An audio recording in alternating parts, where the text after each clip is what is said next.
What's up guys, I'm Jordan from Arcade Tunes, and I guess today we're gonna sort of talk about seat time cars, what it is, what it does, and I guess my potential seat time car. This is a, don't know year, 2001, whatever, something like that, BMW E46 325. Seat time cars, typically for most people, drifting is a car that's cheap, good on tires, and does not have a ton of money into it, and not super unreliable. I guess you can have money into a seat time car, and it can still be in the range, I guess. My Turbo F80 makes 500 wheel and goes through tires. There's days where I've gone one lap at Willow Springs once, one set of tires. A lot of times you go 2, 3, 4, 5, 6, 7, depending on how you drive. Or seat time cars are all about like maximum drive time for minimal cost and minimal problem. You do like basic bolt-ons, maybe we'll throw M3 axles into the car so they don't break as often, and you just go through tires minimally. There was guys at Drift Week going through a set of tires a day or a set of tires every day and a half that just got to drive, shred all day long. And they were out there driving, and that's how you get more seat time. That's how you make a seat time car. Something that just worked, not overly complicated. People say like KISS, keep it super simple or stupid simple. This looks like crap, complete utter garbage. My friend Chelsea Denofa, pretty much we worked on one of his cars and he had this, and I said, if you find something cheap, let me know. This is that. It was like sort of relatively cheap for what it is. And I know it might look like crap, might look like a $1,000 car. It is not that, and I'll tell you why right now. The car has S54 drivetrain in it, so it might look crappy from the outside with its hood, faded paint, and crappy interior. It has an E46 M3, motor, transmission, rear subframe, rear bushings, everything. Motor trans loans worth probably 6-7 grand right now in the current market. So I think I got a pretty good deal on the whole car. It just sort of looks like crap. And also all my cars I try to get white cars on purpose because I think it's just a horrible thing that it just happened after my first like 3 cars recently, a few years ago, and I just stuck with. It's a whole nother problem, we'll talk about a different day. Maybe I'll do like all my cars together and go over them all, but I didn't want to buy this. Chelsea told me to buy it. Take it, buy it, pay me. You should get this, it's great. You can just drive it and just get to drive more. I want to do crazy things like M240 and F80 and whatever, but I do think there's a great idea to have something just hop in and drive and like have some sort of level of like S54 is pretty reliable. We can do like the Vanos, rod bearings, both which should be done or checked at least in this car. They have not been yet, but I got not invited. I guess I sort of got invited. I invited myself. The dude writes for Miata and all them been going drifting at Englishtown, and I was like, yo, let me know when you can go. They're going like really soon, so I think there's a good car while my 240 is being built to maybe throw like a very cheap basic angle kit, get a little more lock, and an inline e-brake on it, and that's pretty much it. Just to be able to go shred and just be able to drive while my other cars being built. With 2 drift cars, I can like send one for Drift Week or whatever and have the other one local and hop in and go drift. And the tire consumption is what it is. If I burn 3 tires one day versus 1 set, it is not the end of the world, so I'm not worried about that. But I can just get in this in theory and drive to Jersey, go drift, and come home. This is my, I guess, seat time car for right now. Maybe when the 240 is done, I'll sell this. Maybe I won't. Chelsea said it's like the best thing ever to have a car like this, to be able to do this. So Islam, how you feel, Islam? Good? Good, he's ready? We're gonna make it put so like we're literally gonna throw, I have an old e-brake from my E46, this yellow one. I haven't shown much. That car is like pretty much all restored interior. We'll get into that a different day when we finish it, which is coming up soon. I have this from that car. That car is not getting e-brake anymore because I'm not gonna be keeping it. I mentioned that I think a variety of times. We'll talk about how I'm getting rid of that later. So it doesn't really need an e-brake. I have this e-brake from Chase Base. I have like 2 or 3 other e-brakes laying around just from my F80, deciding fitment, what I like, reverse mount, forward mount, different bores. I think what we're gonna do is just put the e-brake in it for today. I like to have it. Maybe once it's in, I go drifting. I'll try driving without it, not using it that much, and see how much I can drift without one. I like to be able to say myself, I've washed out the front end on my cars, like even the F80 a lot of times. And like you wash out the front end, you being able to pull the e-brake, rotate the car more, and save yourself, very important. The angle kit's important too. I would like to put rack spacers at least, but I don't think that's in the time frame. We have like 3 hours to do this. How do you feel? Good? You ready? Yeah. Head nods all we're gonna get today. He's gonna start tearing apart the interior, going at it. I don't know if I'm gonna help or not. We'll see. I know a lot of comments are like, Jordan, do something. So I don't really do much. I don't know, maybe I'll throw my Arcade Tunes intake on this car at the same time while he's doing this, so I do something. And then obviously I'll have to tune it because I don't know what tune it's on and all that. We'll turn off the speed sensor so that it doesn't freak out with the e-brake being hit, which you really need to do. This car is super stock. It has secondary air pump. It has stock headers. It is literally like someone took an S54 full drivetrain and put it on this. Other than the intake, and I'm guessing they did a different muffler because it's a single exit. It is like a pretty legit swap. Everything underneath is really nice. It just looks like complete crap from the outside. I don't know if someone crashed the car and had this. I know he bought it for himself, Chelsea. He found a Turbo E46 for like a really good deal too. We helped him go over that car. He, I guess, didn't know where to store this maybe. And I was talking about buying a car in this price range. So he's like, if you want it, pay me. If you don't, help me get rid of it or something. I don't want it. Don't want it. I don't want to spend the money on another car. I'm trying to build a 240, but here we are trying to go drive. So I have this other one, which is a standard Willwood one. I actually like how this grip feels, and that grip feels way better than the one that I drift the F80. But the pin diameter was different, so I couldn't reuse it without machining it, and we never got to it, even though I said I'm gonna do that. This is way taller in the rear, like absurdly tall in the rear, because this is like really cool. It rotates it sideways to chase base up, and this is way taller also. They're also different ratios, because the pin to pin is different. But I mean, I don't know why this feels a little strange, to be honest. I'm not sure if it's because the ratio change. I could always probably put this handle on this. If this is too tall, I gotta just see what fits. I don't know if it's gonna fit. Sick. This car's got freaking AC. It's great. What? It's winter. I know it's winter. It says not the time for that. I know it's winter, but it's here. Next up, how to vinyl wrap a car. White. No. Bro, look. You can't wrap it. It looks like shit. The paint's peeling off everywhere. The bumper's falling off. What do you, Mako? The problem is Mako charges you too much when you do a color change at Mako. It's not like $300. It's probably like $500. I don't know. Over budget. Over budget, dude. Dana said he wants to spray paint something. He says with the legit cans, it will kind of stick. There's like $500 in cans to get like the legit hard clear that like hardens. Yeah. That's too much. If I spent $500, dude, you probably get like a real single stage paint and a sprayer. And just spray it single stage. This is really hard to make fit without welding down a bracket or something. The other brake only has 2 bolts on it, so I assume 2 bolts if like you have enough load dissipation. Really big washers are okay. So he's gonna take all this apart pretty much. That way we can fit up just the base. We know everything else clears pretty much with the base where we want it to be. It's just hard to like wiggle it in every time. He's gonna take it apart, take the Allens out, and then he's gonna put the base in. Drill 2 really long holes and then just mount it with just 2 holes and really large washers of some sort to dissipate the load on the bottom, and then bolt it down and then make lines. A lot of people make the lines go into the rear. We're gonna put lines to the front and the master output. I'm not sure if that's good, but we will see. We have a mill that also works as a drill, but Islam wants to do it by hand. Oh, there's a little bracket. He's gonna make a little bracket to go underneath to dissipate the load to make it a little bit less sketchy. I'm freaking just chilling. And E46s, when they have head gasket issues, the hose gets hard. So it's like a tradition. I just get used to squeezing things. I don't know if you guys can hear this. You want to come close? You probably can't.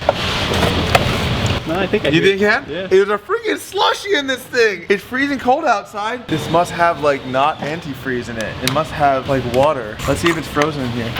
Bro, there's ice in there. Dude. You see? Yeah. Oh my God. You see it, right? Really good? That's horrible. Yo, there's just freaking ice in the whole cooling system. That's not good. Luckily, none of the freeze plugs blew out. That's what a freeze plug's for. When it freezes, the freeze plug blows out, so you don't crack the block or anything. But luckily, it's still like a little bit slushy-ish. That, I can break it apart relatively easy with my finger. Oh my God. We gotta put cool in this thing. So I did a chase base like e-brake kit from my E46. I thought I was winning by trying to throw that in this car. I did not look at the fittings on the Master. They're M12 by 1.0 bubble. I don't have that. We went to a local speed shop. They don't have that. I have one. I have no female bubble nut thing. I thought about getting an M12 nut, a little sleeve, weld on a dash 3 to the other side. I'm not a welder. I'm not a fabricator. That's a lot of work. We're not making that happen right now. So for this exact moment, you guys are gonna see us finish it, but we're done right now. We're gonna order things, and in like 2 seconds for you guys, we will be right back with new magical hardware in my hand. And now I got the fittings. Crazy how things on the internet work so fast, whereas in real life this took many days. M12 male to 3 AN fittings. I was supposed to get a female one. I messed up. I thought I ordered it, I didn't. So we have a little union, luckily that Dana had laying around from E46 that we're gonna use to connect it together. Same thing used in the factory brake system in a variety of places. It's not really sketchy or anything like that to throw it in there. I love minimal fittings, less chance of issues and leaks. But yeah, so we'll have Islam in a minute, throw this back together, and then we'll make some changes on the inside of the car he'll get to. Yo, we're not drift car builders. Yo, I'm so stupid. Colin, get out of the way, Islam. Move. Yo, so this is Cole's playing with himself in there, but he's holding a tool as he's playing with. So This is not fitting. You didn't factor in the fitment of these. First off, there's two heat control panels in this car. I guess they're gonna put a double did at one point, and he has horrendous carbon fiber crap. Horrible. I need to turn the traction off, and I don't want to have buttons missing. So I thought we were being smart by like not trimming this as much. So we'd only have to trim this, and it would like fit really good and be really cool. But I now learned it was not. We didn't think this through. We're not drift car builders, I guess. We did not think. And yo, my F80, we like made it work. I mean, still, we never like put trim back on. Because the head unit, where the traction control is right here on the F80. I know, dude, this is not It's good. not part of the head unit, so. So pretty much we not spent like 4 hours. Not how many hours? He just gonna put it together.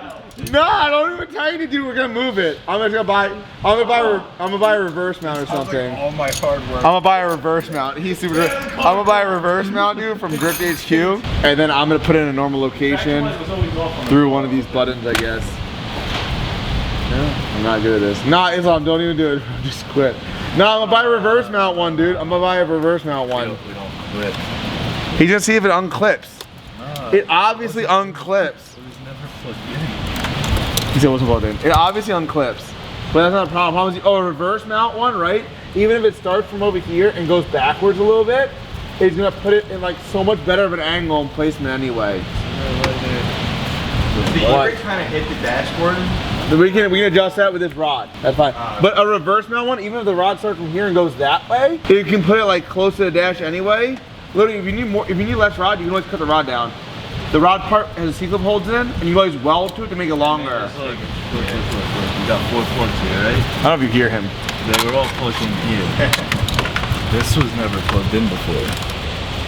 When you turn on the car, traction control's already off. They might have a fuse unplugged or something. Maybe. I don't want this car. Yo, this car is looks not like clean. shit. It's not There's clean. tape barely holding up this window. You want to show this window? This is fine. It's good.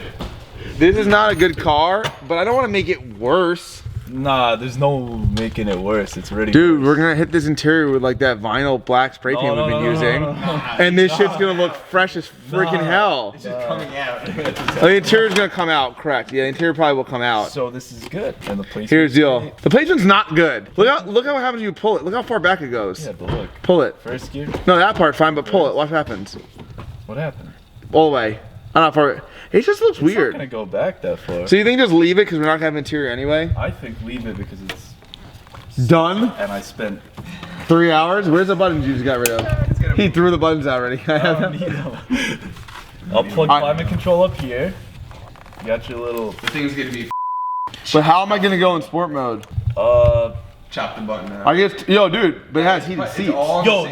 It has heated seats. So things have sort of changed. When you guys last saw, we had the e-brake sort of mounted here. I mean, not mounted, but just laying there. Nothing at all fit, so I did not like it. My friend Chelsea Denofa says it's like he loves pull-up handbrakes, his FD car. Sorry, Cole's cutting in the background. Chelsea has like a pull-up e-brake and loves it, and I just thought for interior reasons, I just decided to pull up. That way, if we ever do go to like a dual caliper in the rear or something, it'll be as easy as putting a reservoir on the back, running like a line a little bit differently, and we'll have to remove the factory e-brake anyways. We did that. The factory covers and plastics will go on. Just like a little bit cleanliness, it will be a little bit less race car-ish, and this car with, you know, interior sort of crying crap, it'll be a little bit nicer, I guess, to drive. So Islam actually mounted this fully, which you guys can take a look at. I guess it's one bolt still has to go down, but it's pretty sturdy. We put some OEM BMW washers in the lower section from a transmission to take up a hair of the play. And we will have to adjust the height probably a little bit. This is all still loose to set the height wherever exactly I want it. That way you can always grab it and you're not smacking your hand. I bet once we put the center console stuff in, we'll have to set it a hair higher.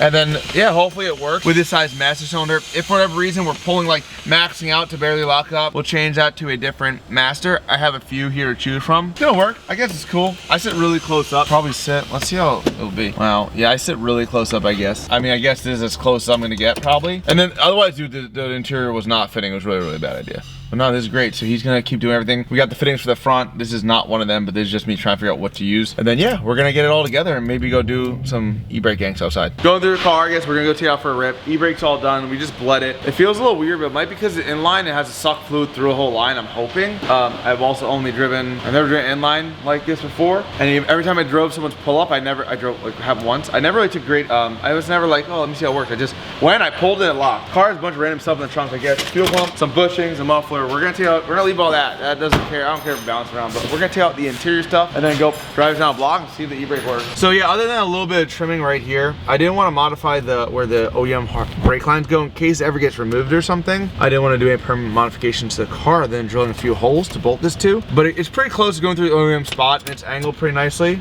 So I think it'll work, and I think that there's enough space. Armrest to go, and I'm a big armrest guy. It's really important to me. Legit, I was like, we gotta figure out how to 3D print armrest. If I'm gonna drive this car, I need that. Even the drift car, I'm gonna have armrest, you'll see. I'm really happy that we moved this e-brake because now, I mean, I have no hardware holding any of this together, but like, dude, I got window switches. Sick. Oh, that one's broken. That did absolutely nothing. The rear one has tape holding up. Let's do driver's window. I just, the button just fell out. That sounds horrible.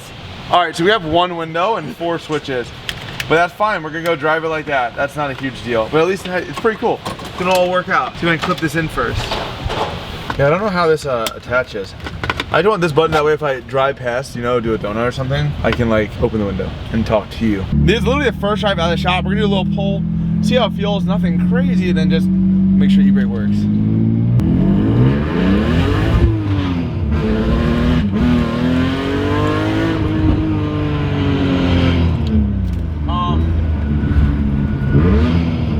It has like absurdly bad wheel hop, I would say. And squeaky brakes. I don't have brakes there. Maybe they have like aggressive pads in the rear or in the front, or they're just old and rusted up. But absurd, crazy wheel hop. It feels horrible.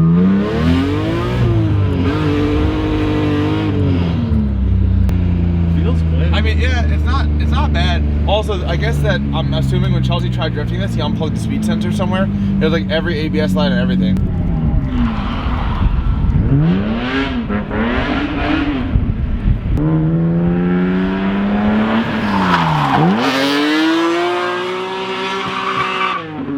I don't know if the e-brake really works too great. I'm not sure if it needs to be bled better or something. I feel like it's like I'm doing like almost like nothing happens at the beginning. It's like a ton of force required. And I don't know if the line's too small leading up to it or what, or if I just need to bleed it better, or I like unbolt and bleed it, because it's literally like nothing in the last second locks up. It could also be because they're just random crappy pads that are super old and needs a more aggressive pad to bite harder. But yeah, we'll try it one more time. I'm probably gonna just drive down the block and drag the pad really hard to get it hot and then try again.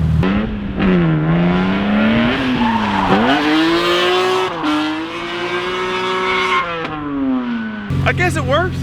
Maybe I'm just not used to it. Like maybe I have to pull up super hard. The brake right where I'm driving, I give it any pressure, all it's gonna feel like nothing. The car, I feel like weight change, so it definitely does work. Maybe I have to get a bigger master cylinder so I pull less difference to lock it up. Maybe it's how inlines feel. Maybe someone watching can tell me if there's like too much force for e-brake. Like I said, I go like this, you feel it a little bit on that much. Maybe someone that knows more can tell me. I'm gonna do like a little U-turn thing. Maybe someone knows, hey, there's something wrong, there's air. I don't know. It sort of works, I guess.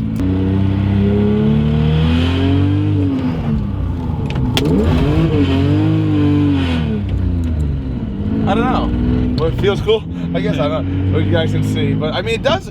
Maybe I'm not used to it, because even that felt like locked up more. I know when you're actually drifting, when you're using the e-brake, you already have so much momentum behind you and so much weight transfer that the e-brake, it's not like you're going straight and you pull the e-brake going straight. It's like if anything, it locks you going straight.